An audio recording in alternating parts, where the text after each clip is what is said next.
Deccan Transcon Leasing Limited. One go में तो आपको लगेगा दैट ये एक लीजिंग कंपनी है, बट ऐसा नहीं है। जानते हैं इस कंपनी के बारे में एंड इसके आने वाले आईपीओ के बारे में। कहीं मत जाइए, चैनल को सब्सक्राइब कर लीजिए।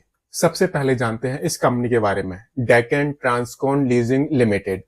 अगर हम इस कंपनी का नाम देखें तो हमको लगेगा दैट ये एक लीजिंग कंपनी है, बट जो इस कंपनी की टोटल रेवेन्यू है, मोर देन 94% रेवेन्यू वो इस कंपनी की shipping and freight forwarding business से आती है एंड लीजिंग बिजनेस से इस कंपनी की अप्रोक्सीमेटली 5% रेवेन्यू आती है।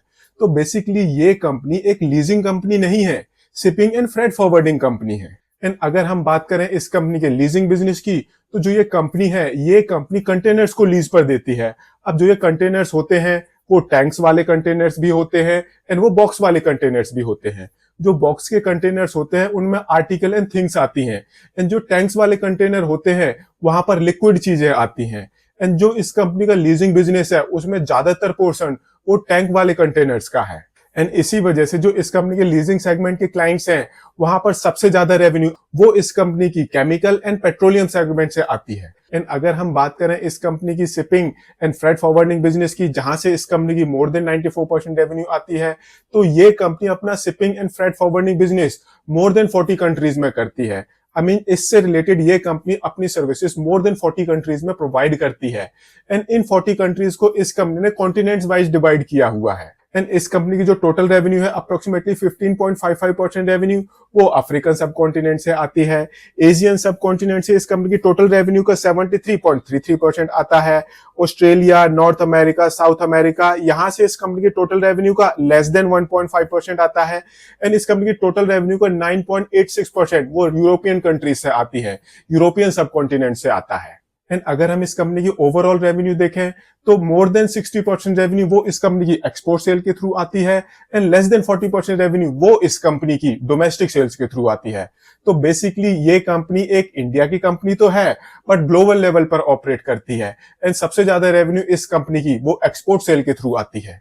एंड अगर हम बात करें इस कंपनी के नंबर ऑफ क्लाइंट्स की, तो एट द मोमेंट इस कंपनी के 100 से ज्यादा क्लाइंट हैं। पिछले साल इस कंपनी ने मोर देन 800 क्लाइंट्स को सर्विसेज प्रोवाइड की है एंड अभी तक इस कंपनी ने मोर देन 5000 कस्टमर्स को अपनी सर्विसेज प्रोवाइड की हैं। तो बेसिकली जो इस कंपनी के क्लाइंट बेस है वो काफी डाइवर्सिफाइड है, बट जो इस कंपनी की मैक्सिमम रेवेन्यू आती है वो केमिकल एंड पेट्रोलियम सेक्टर के क्लाइंट से आती है। एंड अब ये कंपनी अपना आईपीओ लेकर आ रही है। आईपीओ पर्पज से इस कंपनी ने अपने आप को 245.41 करोड़ रुपीस की वैल्यूएशन दी है। सो अभी तक हमने इस कंपनी के बारे में जान लिया। अब देखते हैं दैट जो ये इस कंपनी के फाइनेंशियल्स हैं वो इस कंपनी के बारे में क्या बताते हैं। तो सबसे पहले हम इस कंपनी का एसेट बेस देखते हैं। मार्च 2022 में इस कंपनी का टोटल एसेट बेस था 29.25 करोड़ रुपीस का।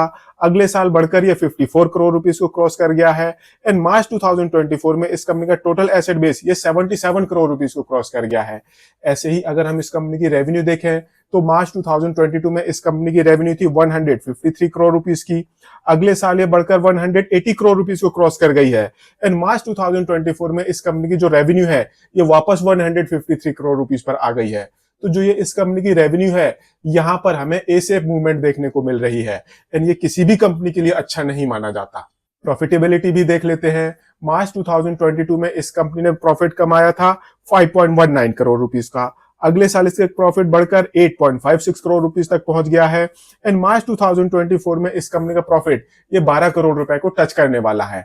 अब सी, इस कंपनी की जो रेवेन्यू है वहां पर हमको ए शेप मूवमेंट देखने को मिल रही है, बट जो कंपनी का प्रॉफिट है वहां पर हमें कंटिन्यूअसली ग्रोथ देखने को मिल रहा है। ये कहीं ना कहीं डिस्कनेक्ट है, बिकॉज अगर आपकी रेवेन्यू कम हो रही है तो फिर आपका प्रॉफिट कम होना चाहिए। अगर ऐसा नहीं है that means there is something wrong.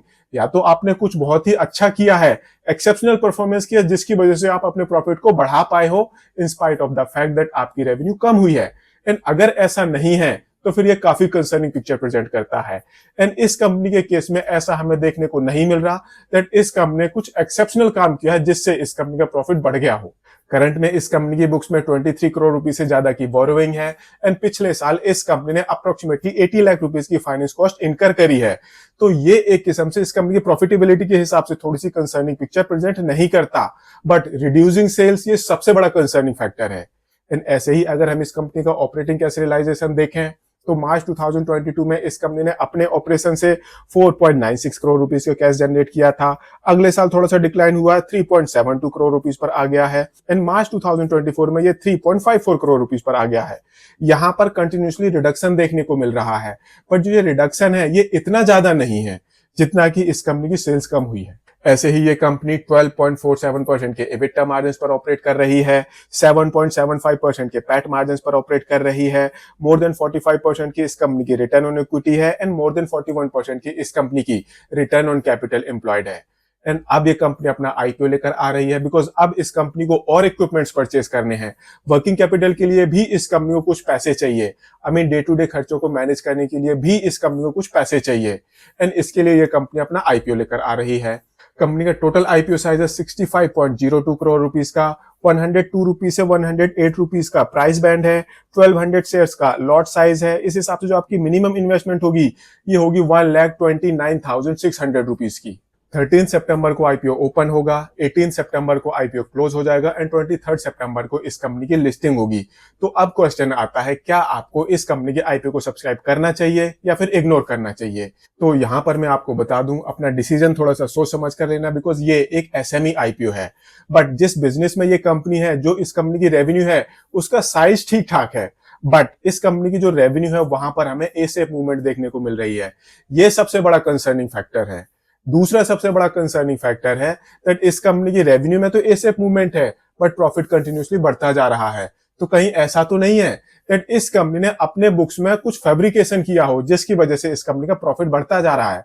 Because अगर आपकी सेल्स कम हुई है तो प्रॉफिट भी कम होना चाहिए। एंड इसके अलावा इस कंपनी के बिजनेस में और कोई कंसर्निंग फैक्टर नजर नहीं आता एट द मोमेंट। फ्यूचर में जो होगा वो अभी हमें नहीं पता, बट अभी A shape movement in sales ये सबसे बड़ा कंसर्न है। दूसरा, कंपनी का साइज ठीक ठाक है बट ये कंपनी अपना आईपीओ एसएमई कैटेगरी में लेकर आ रही है। कहीं ऐसा तो नहीं है दैट ये कंपनी अपना आईपीओ एसएमई सेगमेंट में इसलिए लेकर आ रही है ताकि जो इस कंपनी के आईपीओ पेपर्स हैं उनकी ज्यादा डिटेल में स्क्रूटनी ना हो। तो इट्स बेटर आप इस कंपनी को ऑब्जर्व करो, अगर आपको ग्रोथ नजर आए देन आपको इस कंपनी में इन्वेस्ट करना चाहिए। बिकॉज जो इस कंपनी का बिजनेस मॉडल है, इस कंपनी के अंदर पूरे चांसेस है दैट ये कंपनी एक टाइम के बाद एसएमई कैटेगरी से बढ़कर आगे पहुंचे थोड़ा सा। बट अभी इस कंपनी के आईपीओ को सब्सक्राइब करना है नहीं करना, अपना डिसीजन थोड़ा सा सोच समझ कर लें। बिकॉज नाउ अब ऐसा टाइम आ गया है जहां पर जो ये एसएमई आईपीओज हैं ये 10, 15, 20% की लिस्टिंग गेन पर ओपन हो रहे हैं।